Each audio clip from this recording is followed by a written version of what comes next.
काय बोलताय राव काकी? हा अहो असं काही नसतं. 2 मुली झाल्या तरी काय हरकत आहे तेव्हा? हा झाल्या झाल्या. आपलं काय होतं ना, मुलांसाठी हट्ट करण्याच्या नादात आहे ना, आपण हे विसरून जातो की जिच्या येण्यानं घरात आनंद येणार आहे, जिच्या पैंजनाच्या आवाजानं घर मंगलमय होणार आहे, ती पोरगी असती. कोण असती? पोरगी. आणि मला सांगा, आज पोरी तरी कुठं माग राहिलेत? राहिलेत का ताईडे? नाही ना. मग हे बघा, जनाबाई, बायनाबाई यांची नावं आजपर्यंत जिवंत आहेत का नाही? मग कर्तृत्वाला मुला मुलीचा फरक कळत नसतो. नाहीतर आज जिकडं बघावं तिकडं मुलींचा बोलबाला झाला असता का? माझ्या तेजूला 2 मुली झाल्या तरी त्या 100% जगात नाव करतील याचा विश्वास आहे मला. हा आणि काकी,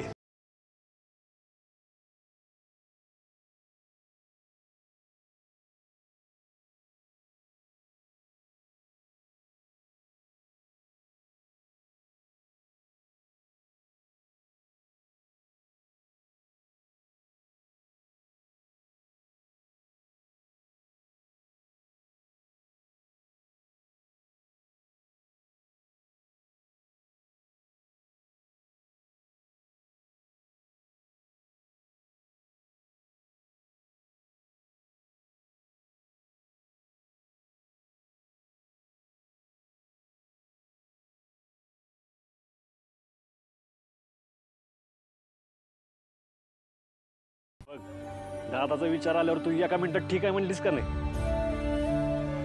तू माझी बहीण असलीस तरी प्रत्येक बाईमध्ये हे मातृत्व असतंच. ते आपसूक बाहेर येत, कधी भावासाठी, कधी लेकरांसाठी, कधी वडिलांसाठी. त्यामुळं ना आपल्या आयुष्यात आपल्या आईची जागा दुसरी कोणीच घेऊ शकत नाही. किती छान समजवतोस तू दादा. आता पुन्हा मी कधीच स्वतःवर शंका घेणार नाही. चल हस बघू. अगं हस हस.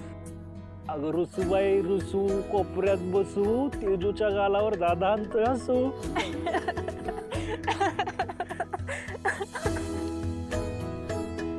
दादा काय झालं? मी लहानपणी रुसल्यावर मला समजायला तू हेच म्हणायचंस ना? तुझ्या अजून लक्षात आहे. मग माझ्या बहिणींच्या बाबतीतलं कधीच विसरत नाही मी. दादा परत एकदा बोल ना. किती वर्षांनी ऐकते तुझ्या तोंडून. नाकावरचा राग, रागावर रातभर जाग. आमच्या तेजूबाईला झोपच येणार.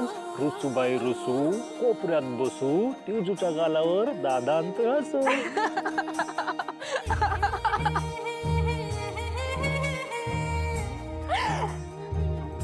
दादा बाळांनी लात मारली ते पण तुझं म्हणणं ऐकतात. तू हात ठेवून बघ ना. दादा तू परत बोल ना. हा रुसूबाई रुसू, कोपऱ्यात बसू, तेजूच्या गालावर दादा आणतोय हसू. मारली लात मारली. रुसूबाई रुसू, कोपऱ्यात बसू, तेजूच्या गालावर दादा आणतोय हसू. जरा धीर धर बरं. आणि तू इथे शांत बस. मला तुझी दृष्ट काढायची. दृष्ट?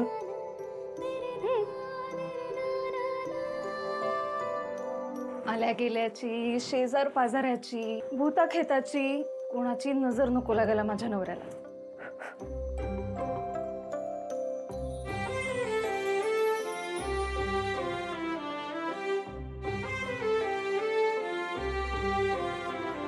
डॉक्टर मॅडम, ही दृष्ट का बरं काढली तुम्ही? का बरं काढतात दृष्ट सांग बरं. आपल्याला कोणाची नजर लागायला नको म्हणून. बरोबर. तुला पण कोणाची नजर लागायला नको म्हणून काढली मी दृष्ट. तुला माहितीये का सूर्या, देवाने पुरुष तर भरपूर बनवले, पण तुझ्यासारखा तू एकमेवच आहे. आणि असा दुसरा माणूस शोधूनही सापडणार नाही ह्याची खात्री आहे मला. असं काय वेगळं आहे माझ्यात? तसं तर बरंच काही आहे. पण आता एकच सांगते, अंगात 10 हत्तींचं बळ असतानाही मन मात्र अगदी निरागस लहान बाळासारखं ठेवणं ना, हे खरंच कोणालाही नाही जमत सूर्या. जग इतकं रागाने, द्वेषाने आणि तिरस्काराने भरलेलं असताना तू तुझ्या मनाला या सगळ्याचा स्पर्शही होऊ देत नाही. मग आता सांग बरं, हा गुण दुसऱ्या कोणात शोधूनही सापडणार आहे का? पण डॉक्टर मॅडम, हे सगळं तुम्हाला आज का आठवत? का म्हणजे आज तू जे वागलाय त्याने मी काही दुसरं करणं अपेक्षित आहे का? सूर्या, तुला सांगू का, मला ना मनापासून वाटतं रे, आपल्याला जेव्हा केव्हा मुली होईल ना, तेव्हा तो मुलगाच व्हावा. म्हणजे मुली काय घर उजळून टाकतात, पण त्या मुलींशी कसं वागायचं ह्याचा आदर्श तो मुलगा घालून दे. आणि शेवटी तो तुझाच मुलगा असणार आहे ना, त्यामुळे तुझ्याच सारखा असणार तो. आज लयच कौतुक चाललंय माझं. पण तू जा, तू किती बी कौतुक केलं ना, तरी पहिला मुलगा नकोय मला. मला घर उजळून टाकणारी छोटी चिमुकलीच पाहिजे, आणि मग दुसरा मुलगा. म्हणजे कसं आपलं कुटुंब पूर्ण होईल ना. बापरे, 2-2 मुलं? मग सगळं प्लॅनिंग केलेलं दिसतंय. पण मला सांग, मुलगा जर झाला तर तो तुझ्यासारखा असेल बरोबर? मग विषय काय, त्याला सगळ्या प्रत्येक गोष्ट शिकवणार.